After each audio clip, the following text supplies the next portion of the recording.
ગુજરાત રાજ્ય માર્ગ વાહન વ્યવહાર નિગમ જીએસઆરટીસીના રાજકોટ વિભાગ માટે વર્ષ 2025 અનેક રીતે યાદગાર રહ્યું છે.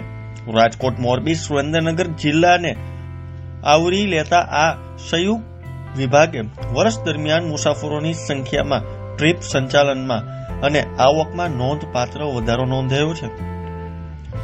સલામત મુસાફરી, સમયસર સેવા અને વિશ્વસનીયતા કારણે એસટી બસ પ્રત્યે લોકોનો વિશ્વાસ વધુ મજબૂત બન્યો છે. ત્યારે જુઓ અમારો ખાસ અહેવાલ.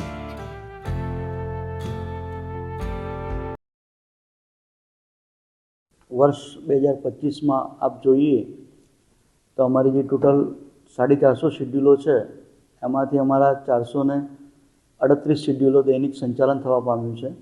અને ટ્રીપોમાં જોઈએ તો 1,11,000 ટ્રીપોનું સંચાલન થયું છે. બરાબર. આવકમાં જોઈએ તો અત્યારે 222.69 લાખ રૂપિયા આવક રાજકોટ વિભાગે મેળવી છે. એમાં ટોટલ અમે 73.90 લાખ કિલોમીટરનું સંચાલન કર્યું છે. અત્યારે આપ જાણો છો કે ભાઈ ટેકનોલોજી અને ડિજિટલનો યુગ છે, તો મુસાફરો પણ ઓનલાઈન ટિકિટ તરફ વળ્યા છે.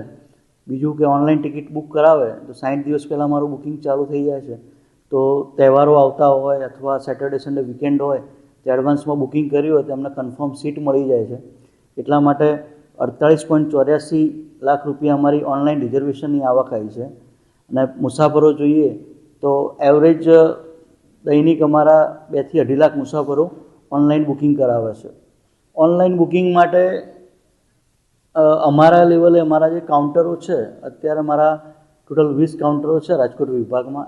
એનો વધારો કરીને 5 નવા કાઉન્ટરો ચાલુ કરવાનું આયોજન છે. એટલે મુસાફરોને જે ઉંમરલાયક છે કે જેને હજી ટેકનોલોજીનો એટલો ઉપયોગ નથી કરી શકતા, એમના માટે નજીકના બસ સ્ટેન્ડ ખાતે જઈ પણ ઓનલાઈન ટિકિટ લઈ શકે છે.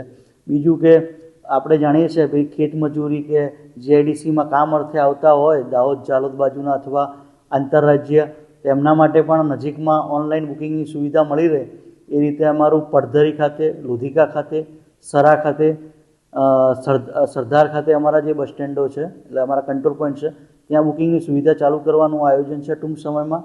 વધુમાં રાજકોટનું પણ આપ જોઈએ છે દિન પ્રતિદિન જેમ શહેરનો વિકાસ થયો છે, તો રાજકોટ બસ સ્ટેન્ડે મુસાફરોને ના આવવું પડે તો ગ્રીનલેન્ડ ચોકડી છે, માધાપર ચોકડી છે, તો નજીકના અથવા ગોંડલ ચોકડી છે, ત્યાંથી જ એમને ટિકિટ મળી રહે એવું ટૂંક સમયમાં આયોજન કરેલું છે. જેથી મુસાફરોને નજીકના એમના જે કેવું એમનું ઘરનું સ્થળ હોય અથવા એમનું વર્ક પ્લેસ હોય, મતલબ એમનું જે કામ કરતા હોય, એમનો ધંધા રોજગાર હતી જ્યાં જતા હોય ત્યાંથી જ એમને ટિકિટ મળી રહે એવું આયોજન છે.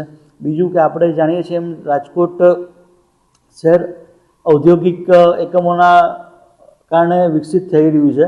તો એ માટે નિગમે પણ મુસાફર પાસ યોજના કરી છે કે દરરોજ એમને ટિકિટ ના લેવી પડે ને એમને મળી જાય. મુસાફર પાસમાં કેવું કે તમારે 30 દિવસની મુસાફરી કરવા માટે ફક્ત 18 દિવસનું જ ભાડું ચૂકવવાનું હોય છે. એનું પણ વધારે પ્રોત્સાહન મળે અને મુસાફરોને સુવિધા મળે એ માટે મુસાફર પાસ માટે પણ આપણે દરેક કાઉન્ટર પર મુસાફર પાસ, પછી વિદ્યાર્થી પાસનું પણ આયોજન કર્યું છે.